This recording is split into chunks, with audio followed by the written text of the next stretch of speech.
جاگیردار، سرمایہ دار اور فوجی ڈکٹیٹر تینوں کی نفسیات ایک ہے، اور تینوں کی نفسیات جمہوریت کی نفی ہے۔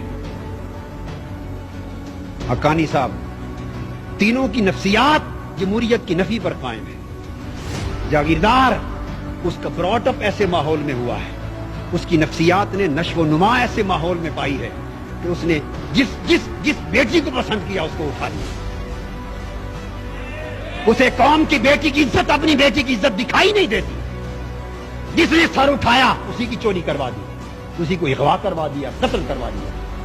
وہ جاگیردار جس کی نفسیات اس ماحول میں بنی ہے، جب وہ پورے ملک کا اقتدار لیتا ہے تو وہ پورے ملک کو اپنی جاگیر کے طور پہ چلانا چاہتا ہے، یا پورے ملک کو اپنی جاگیر کے طور پہ چلانا چاہتی ہے۔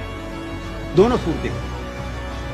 سرمایہ دار، اس کی نفسیات یہ ہے، وہ پورے ملک کو اپنی انڈسٹری کے طور پر اور فاؤنڈری کے طور پہ چلانا چاہتا ہے، پورے ملک کو انڈسٹری بنانا چاہتا ہے۔ اس لیے کہ سرمایہ دار نے پوری زندگی ایک ہی سبق سیکھا ہے، ایک ہی سبق سیکھا ہے کہ دنیا کا کوئی کام پیسے کے بغیر نہیں ہوتا، اور کوئی کام ایسا نہیں جو پیسہ لگائیں تو ہو نہ سکے۔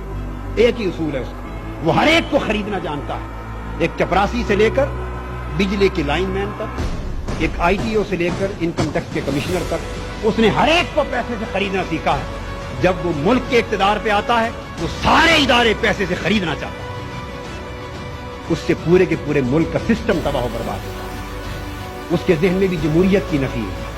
اور فوجی ڈکٹیٹر، اس نے بھی زندگی بھر ایک ہی بات سیکھی ہے کہ جو حکم دوں آگے نو کی کسی کو جرأت نہیں۔ جب وہ اقتدار پر آتا ہے تو وہ پورے ملک کو بٹالین کی طرح چلانا چاہتا ہے۔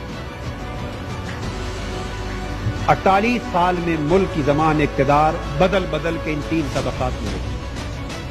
یہی وجہ ہے کہ چہرے ہی بدلتے رہے ہیں، نظام نہ بدلنا تھا نہ بدل سکا، اور نہ بدلے گا جب تک اقتدار کی کرسیوں پر جاگیردار، سرمایہ دار، وڈیرے قابض ہیں۔ اس وقت تک اس ملک کی تقدیر، اس ملک کا نظام، اس ملک کے غریب کا مقدر کبھی بدل نہیں سکتا۔ اگر غریب کو اپنا مقدر بدلنا ہے تو اقتدار ان سے چھیننا ہوگا، ان ایوانوں سے ان کو نکالنا ہوگا۔ حاضرین محترم، اس لیے تینوں طبقات، حاضرین محترم، انقلاب نعروں سے بھی نہیں آئے گا۔